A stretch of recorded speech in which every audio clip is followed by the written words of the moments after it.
Yan, ganda oh. Hong Kong lang meron nito. Yan, hiking place. Tapos meron pa siyang sabitanan sa mga bag. Kung magdala ka, may upuan.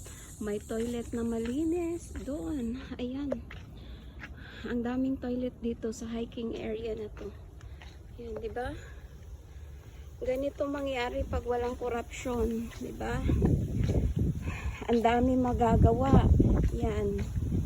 Kaya Pilipinas, ano na, ayan, toilet dyan. At saka ang linis dito kasi laging may naglilinis. Yan. Hiking area. At saka napaka-safe. Kaya ganito talaga pag walang kurakot, ang daming magagawa sa pera. Diba? Yan, tingnan nyo, oh, ang ganda. Yan. Ay, sana all, makasana all na lang tayo. Sana Pilipinas ganito.